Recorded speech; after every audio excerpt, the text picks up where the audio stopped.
Every day, something dramatic happens in the Caribbean that affects our lives. We'll give you the details. We'll give you the facts on Caribbean Perspective with Eddie Frederick. Host Eddie Frederick. Welcome to Caribbean Perspective. So glad you can join us. The story that takes the lead in today's edition for Wednesday, 10th January 2024, and brought to you in association with our friends at Antillian Group is: a social researcher in Trinidad and Tobago offers some views on the crime situation there in this TV6 top news item. Details after this important message. Believe in our strength, we'll stand by you. Protection from all perils big and small. Reassurance we give, it's so clear to see. Peace of mind, that's a service guarantee.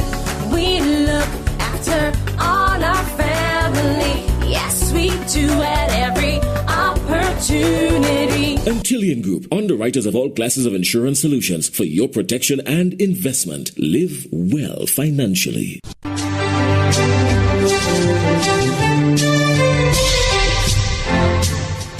Welcome back. As the stubborn crime wave in the Twin Island Republic of Trinidad and Tobago grabs a tight hold on life there, a social researcher, Darius Figuera, shares his long-researched take on the situation that was ignored for years, leaving the authorities to play catch-up today. Nicole M. Romani of TV6 News has that story. He says the authorities lost control by failing to deal with the threat of transnational crime a long time ago. And this threat, this transnational organized crime threat, is now in its fifth evolution. And we are yet to create a national security apparatus that could have handled the first four evolutionary phases. That is how backward we are. And it's only talk, political spin, political spin, political spin, political spin. But that is not going to stop an alternate lifestyle that has taken root in this country and is now socializing generation after generation. He tells us, unless the authorities can show there are stiff penalties for this behavior, the youth will continue to be mesmerized.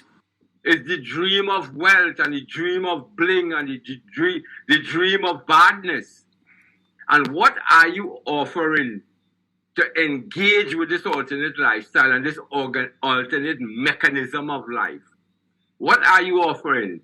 Constipated judiciary, overflowing remand yards, a policing system that is dismally poor on detection. So what we are offering young people to not be attracted by the streets is not working. He notes statements made by the police commissioner at an interfaith service on Sunday, again calling for God's help in dealing with criminal elements. Mrs. Erla Christopher is quoted as saying, "The police can come up with whatever strategy, but unless we enlist the help of God, we will be working in vain." That is, on my part, an event that exhibited desperation yesterday. It exhibited desperation because policing is boots on the ground, intelligence, penetration, creating a case, getting witnesses, and having that case quickly tried and justice dispensed. That is the only way you can engage with this threat. Not with a customs and excise in the present condition it is in, not with an immigration department in the present condition in which it is in, not with an SSA that is totally silent. Nicole M. Romani, TV6 News. There are reports that gangs from Trinidad and Tobago are recruiting members from St. Lucia. Here is what Trinidad and Tobago Police had to say about its willingness to work with its regional partners.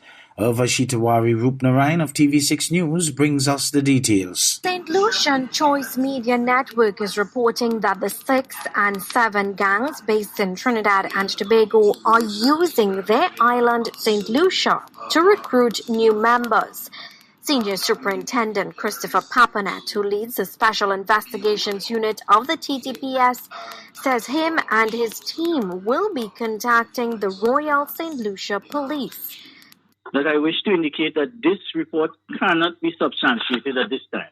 And having received notice of this via the recording that I saw, the TTPS will focus and will be directed to this and directed to our partnerships with our regional stakeholders. So we will reach out to other stakeholders, which will include St. Lucia, to clarify the issue. While he says the 6 and 7 gangs do exist in Trinidad and Tobago, he could not say if they do in fact have links to the 6 and 7 existing in Jamaica. While we are aware of these names, 6 and 7, which are associated with gangs operated within Trinidad, we cannot specify that these members are actually going to different countries, regional countries, with the intention of committing crimes. While Senior Superintendent Papanet says given the St. Lucia report and despite jurisdictional limitations, attempts will be made to share information as necessary. It is our intention, as I said, to partner with our regional law enforcement brothers and sisters to investigate these matters, to curb and combat where applicable, transnational, because some of these speak to transnational organized crime and the activities of gangs, and which includes criminal activities. So we would reach out and we would partner and work together with our regional partners to address this situation. And while it is being bandied about that gangs fund artists and songs are used to perpetuate violence throughout the region, Senior Superintendent says that is still to be proved. Once there are no restrictions in relation to these artists, and there isn't any conclusive proof that they are involved in criminal activities in other regional countries, in other Caribbean countries, I cannot look to address the particular individuals, but we will look at it generally now that it is has been brought to our attention to investigate any such links. The connection between gangs and music has long been studied across the world, where police and security organizations believe gangs use music to launder money, recruit members, and perpetuate violence. Urvashi Tawari, Rupnarayan, TV6 News.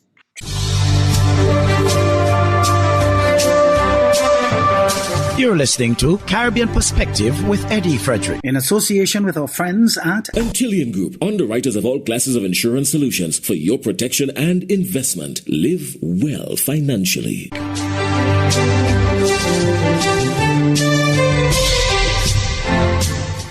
Trinidad and Tobago's Police Commissioner Erla Harewood Christopher is placing her faith in God to help arrest the crime wave in Trinidad and Tobago. During the annual interfaith service hosted by the Trinidad and Tobago Police Service on Sunday last, the police commissioner told her charges that God has an important role to play in the police service achieving its mandate. TTT News has more. We know all that we would have gone through, and we know that with God's grace and with His help, we will succeed. The tides will turn and we will see the success that we desire. The top cop also suggested the TTPS is willing to meet with religious organizations to tackle the crime wave. Speak even on behalf of my colleague from the Trinidad and Tobago Defense Staff, that we will accept that call to meet with all faith-based organizations, because we recognize we cannot do it alone. An early morning murder at the breakfast shed in Port of Spain caused the popular eatery on Wrightson Road to remain closed on Monday.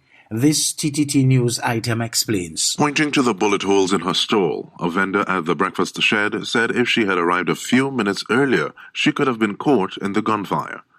The woman, who wishes to remain anonymous, is calling for a greater police presence in the area as she now feels unsafe and traumatized.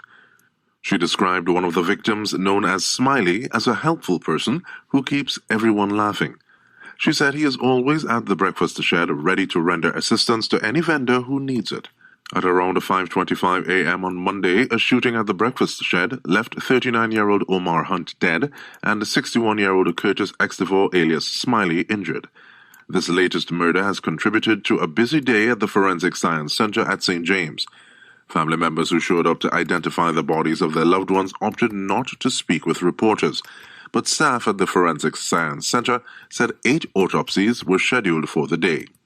2 other murders included Akil Archer, who was shot around the Queen's Park Savannah in Port of Spain on Sunday, and Shaquille George, who was murdered in Belleau Road, Belmont on Saturday.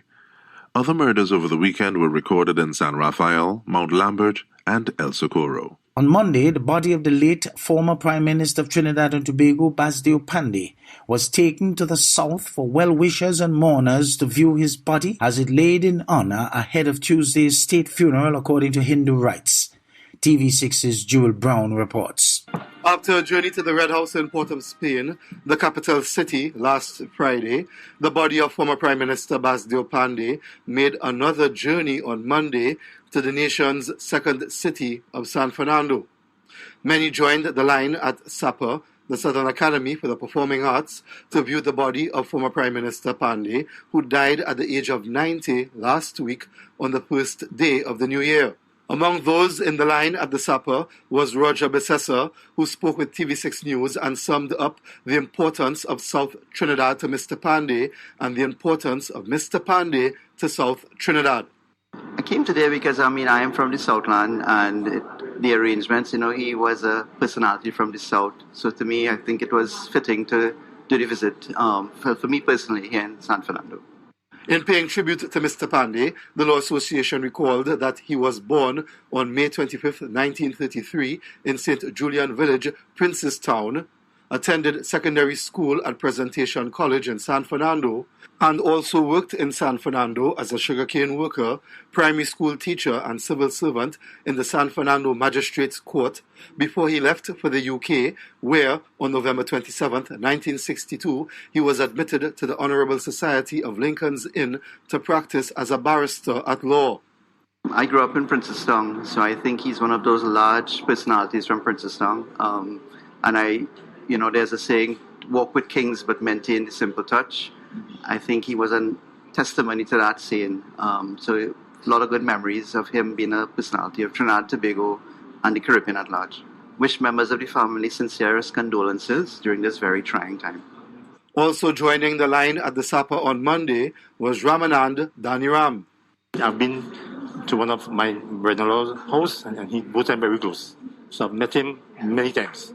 Panday is like a family member. We know the family well. We knew Mr. Panday from my early childhood days, because I'm in Vancouver South. So I've seen Mr. Panday a lot. I've spent time with him. I've seen him all around the place. So we're basically very close to Mr. Panday. A really nice and pleasant gentleman in the political field. Mr. Daniram brought his grandson with him.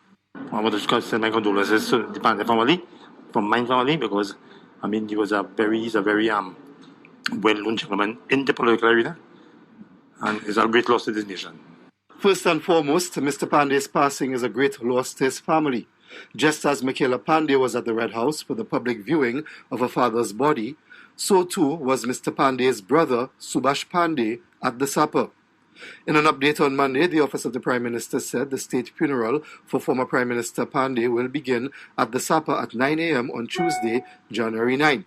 The OPM also said that following the funeral service, members of the public are invited to join the funeral procession to the Shore of Peace cremation site. Jewel Brown, TV6 News.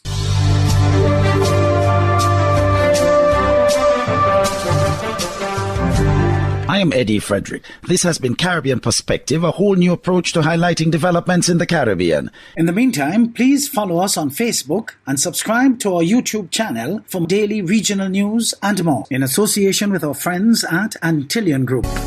Believe in our strength, we'll stand by you. Protection from all perils, big and small. Reassurance we give, it's so glad to see. Peace of mind, that's our service guarantee. We look after all our family. Yes, we do at every opportunity. Antillian Group, underwriters of all classes of insurance solutions for your protection and investment. Live well financially.